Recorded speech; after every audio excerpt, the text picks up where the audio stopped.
नमस्कार। कहानी सागर में आपका हार्दिक स्वागत है। आज सुनिए मुंशी प्रेमचंद की लिखी कहानी दूक का वो जीवित स्मारक।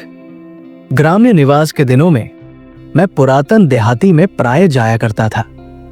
वहां के सत्संग में एक बूढ़ी जर्जर स्त्री मात्र ऐसी थी जो सच्चे ईसाई की विनम्रता तथा प्रणत भाव से झुक गई थी। उसमें नितांत दीनता से अधिक अच्छी किसी चीज की रेखाएं भी थी। उसकी मुखाकृति पर गौरव मंडराता दिख रहा था। यद्यपि उसकी पोशाक बिल्कुल ही सादी थी, किंतु वो बहुत स्वच्छ थी, जिसे कुछ सम्मान भी प्रदान किया गया था। वो गांव के लोगों के बीच न बैठकर वेदिका की सीढ़ियों पर अकेली बैठी हुई थी। ऐसा जान पड़ता था कि वो समस्त प्रेम, समस्त मैत्री और समस्त समाज को सहन कर भी जीवित है। अब उसके लिए स्वर्ग की आशा के अतिरिक्त और कुछ नहीं बचा था। जब मैंने उसे दुर्बलता पूर्वक उठते और अपनी जराग्रस्त काया को झुकाते देखा, तब देखा कि वो अभ्यासवश अपनी प्रार्थना पुस्तक खोल रही थी, किंतु उसके जीर्ण कंपित हाथ तथा दुर्बल दृष्टि वाली आंखें उसे पढ़ने नहीं दे रही थी। यद्यपि वो उसे कंठस्थ कर चुकी थी, तब मैंने अनुभव किया कि उस अकिंचन महिला की भग्न वाणी, क्लर्क की आवाज, बाजे की ध्वनि तथा भजन मंडली के गायन से पहले ही स्वर्ग के निकट पहुंच रही है। एक दिन सवेरे मैं वहां बैठा हुआ दो मजदूरों को देख रहा था जो कब्र खोदने में लगे हुए थे। इस काम के लिए उन्होंने गिरजे के अहाते में एक सबसे दूरस्थ और उपेक्षित कोना चुना था। उसके आसपास कितनी ही अनाम समाधियां थी, जिनसे मालूम होता था कि अकिंचन और बंधु बांधव रहित जन वहां पृथ्वी के गर्भ में ठूंस दिए गए हैं। मुझे बताया गया कि नवनिर्मित कब्र एक दरिद्र विधवा के एकमात्र पुत्र के लिए है। जब मैं सांसारिक श्रेणियों के विभेद पर, जो इस प्रकार भस्मावशेष तक फैला हुआ था, चिंतन कर रहा था, तब घंटा ध्वनि ने सूचित किया कि अर्थी आ रही है। वो गरीबों की अंत्येष्टि थी, जिसमें अहंकार का कोई चिन्ह नहीं होता। अर्थी बड़ी ही सादी चीजों से बनी हुई थी और उसमें पर्दे आदि का नाम भी नहीं था। उसे चंद ग्रामवासी उठाए हुए थे। गिरजे का उत्खनन होती की मुद्रा में चल रहा था। प्रदर्शित व्यथा की भूषा में कोई कृत्रिम शोक करता वहां नहीं था, किंतु एक सच्चा शोक करता वहां अवश्य था। वो एक बुढ़िया थी जो शव के पीछे दुर्बलता के कारण लड़खड़ाते हुए चल रही थी। ये मृतक की माता थी, जिसे सहारा और सांत्वना देती हुई केवल उसकी स्मृतियां चल रही थी। पास पड़ोस के कुछ गरीब आदमी साथ में थे। जब शव यात्रा का जुलूस कब्र के पास पहुंचा, तब गिरजे के द्वार मंडप से पादरी बाहर निकला। लंबा चोंगा पहने तथा प्रार्थना पुस्तक हाथ में लिए हुए एक क्लर्क उसके साथ था। अंतिम धर्म क्रिया दान खाते जैसी थी। मृतक अकिंचन था और उसके घर जो बच गई थी मां, वो कौड़ी कौड़ी को मोहताज थी। इसीलिए रीति का पालन तो हुआ, परंतु भावना रहित और शुष्क ढंग पर। मैं कब्र के पास गया। ताबूत जमीन पर रखा था। उस पर मृतक का नाम और आयु अंकित थी। जॉर्ज सामर्थ, उम्र 26 वर्ष। अभागी मां के जीर्ण हाथ जुड़े हुए थे, जैसे वो प्रार्थना में बैठी हो, परंतु उसके शरीर के क्षीण कंपन और ओठों की ऐंठती गति से मैं समझ सका कि वो मां अपने हृदय की व्याकुलता के साथ अपने पुत्र का अंतिम अवशेष देख रही थी। धरती के अंदर बूंद को उतारने की तैयारियां होने लगी। वो दौड़ धूप और हलचल मच गई, जो व्यथा और अनुराग की भावनाओं को बड़ी कठोरता से झकझोर देती है। जब आदमी रस्सी लेकर ताबूत को नीचे उतारने आए, तो मां ने अपने हाथ मरोड़ लिए और व्यथा की यंत्रणा से फूट पड़ी। जो ही लाश उन्होंने नीचे उतारी, रस्सियों की रगड़ के शब्द सुनकर मां कराह उठी। किंतु जब किसी घटना के कारण रुकावट आने से ताबूत टकरा गया, तो मां की समझ की कोमलता फूट पड़ी, जैसे उस आदमी को क्षति पहुंची हो जो सांसारिक व्यथा की पहुंच से बाहर जा चुका हो। अब मुझसे और नहीं देखा गया। मेरा हृदय मानो गले में आ गया। मेरी आंखें आंसुओं से भर गई।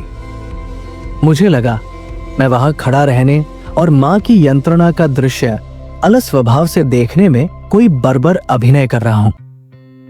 मैं गिरजे के अहाते के दूसरे भाग में चला गया और वहां तब तक रहा जब तक कि शव यात्रा की मंडली बिखर नहीं गई। जब मैंने देखा कि मां इस धरती पर जो कुछ प्रिय था उसे अपने पीछे छोड़कर बड़ी व्यथा के साथ कब्र से विदा हो रही है और नीरवता तथा दरिद्रता की ओर लौट रही है, तो मेरा हृदय रो पड़ा। मैं सोचने लगा, इनके अभाग्यनिकों की विपदा क्या है? उनके पास सांत्वना देने वाले मित्र हैं, भुलाने वाले सुख हैं, उनके दुखों को मोड़ने और बांटने वाली दुनिया है। उनके सामने तरुण का शोक क्या है? उनके विकासशील मस्तिष्क शीघ्र ही घाव को भर देते हैं। किंतु उन गरीबों का शोक जिनके पास सांत्वना के बाहरी साधन नहीं है, उन वृद्धों का शोक जिनका जीवन अपने अच्छे से अच्छे रूप में भी एक शिशिर के दिवस जैसा है, एक विधवा का दुख जो वृद्ध है, अकेली है, अकिंचन है, जो अपने बुढ़ापे की एकमात्र सांत्वना अपने पुत्र को खोकर रो रही है। ये निश्चय ही ऐसे शोक, ऐसे दुख है जिनमें हम सांत्वना की अक्षमता का अनुभव करते हैं। कुछ देर बाद मैं गिरजे के प्रांगण से बाहर आया। घर की ओर लौटते समय मुझे वो औरत मिल गई जो बुढ़िया को सांत्वना देने का काम कर रही थी। वो मां को उसके निर्जन आवास पर पहुंचाकर आ रही थी। उसने बताया कि मृतक कुमार था और वे बड़े मान सम्मान और आराम के साथ जीवन बिता रहे थे। उनका एक ही पुत्र था जो बड़ा ही सुदर्शन, शीलवान, दयालु और माता पिता के प्रति कृतज्ञ था। दुर्भाग्य से दुष्काल और कृषि संकट के एक साल लड़के ने प्रलोभन में आकर पास की नदी में चलने वाली नौका पर नौकरी कर ली। वहां काम करते अधिक दिन नहीं हुए कि जलदस्युओं का गिरोह उसे पकड़कर समुद्र की ओर ले गया। माता पिता को इसकी सूचना मात्र मिली, उससे अधिक कुछ पता नहीं चला। उनका मुख्य अवलंब छिन गया। पिता पहले से ही दुर्बल थे। उनका दिल बैठ गया। वो उदास रहने लगे और एक दिन मौत की गोद में सो गए। वृद्धावस्था और दुर्बलता के बीच विधवा अकेली रह गई। वो अपनी जीविका नहीं चला पाई और सदा दरवेश पर रहने लगी। एक दिन वो अपने खाने के लिए बगीचे में कुछ तरकारियां तोड़ रही थी, लेकिन वो सूख कर कांटा हो गई थी, मुर्दे की तरह पीली पड़ गई थी। उसकी मुद्रा ऐसी थी जैसी बीमारी और कष्ट से टूटे आदमी की होती है। उसकी निगाह बुढ़िया पर पड़ी और वो झपटकर उसके सामने जाकर घुटनों के बल बैठ गया। बच्चे की तरह सुबक पड़ा। बेचारी बुढ़िया शून्य एवं अस्थिर नैनों से उसे ताक रही थी। ओ मेरी प्यारी अम्मा, क्या तुम अपने बेटे को नहीं पहचान रही हो? अपने गरीब बेटे जॉर्ज को? वो पहले के श्रेष्ठ लड़के का केवल ध्वंसावशेष मात्र था, जो घावों, बीमारियों और विदेशी कारावास के प्रहार से खंडित अपने क्षतंगों को घर की ओर घसीटते हुए बचपन के दृश्यों के बीच विश्राम पाने आया था। वो शैया पर पड़ गया, जिस पर उसकी विधवा मां ने जाने कितनी ही विद्र रात्रियां बिताई थी। वो फिर उठ नहीं सका। अभागा जॉर्ज अनुभव कर चुका था कि ऐसी बीमारी में पड़े रहना जहां कोई सांत्वना देने वाला नहीं है, अकेले कारागार में जहां कोई उससे मिलने आने वाला नहीं है, कैसा होता है। अब वो अपनी मां का आंखों से ओझल होना सहन नहीं कर सकता था। बेचारी मां उसकी शैया के पास घंटों बैठी रहती। कभी कभी जॉर्ज स्वप्न से चौंक कर इधर उधर देखने लगता और तब तक देखता रहता जब तक मां को अपने ऊपर झुके हुए न देख लेता।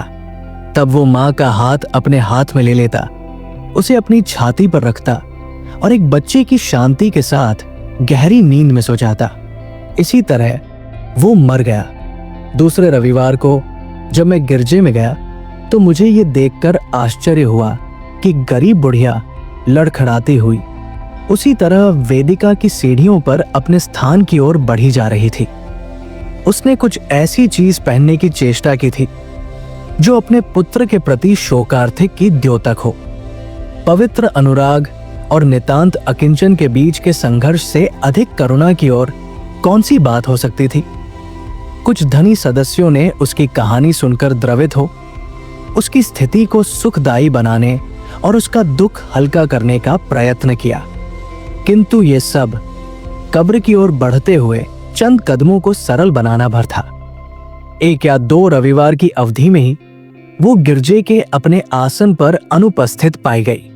उसने शांतिपूर्वक अपनी अंतिम सांसें छोड़ दी और जिन्हें वो प्यार करती थी उनसे मिलने को उस लोक में चली गई जहां शोक का कहीं पता नहीं और जहां मित्रों से कभी बिछड़ना नहीं होता। आप सुन रहे थे मुंशी प्रेमचंद की लिखी कहानी दुख का वो जीवित स्मारक। ऐसी और प्रेरणादायक कहानियों के लिए हमारे चैनल कहानी सागर को सब्सक्राइब करें। अगर ये कहानी आपके दिल को छू गई हो तो इसे लाइक करें और अपने दोस्तों व परिवार के साथ शेयर करें। धन्यवाद।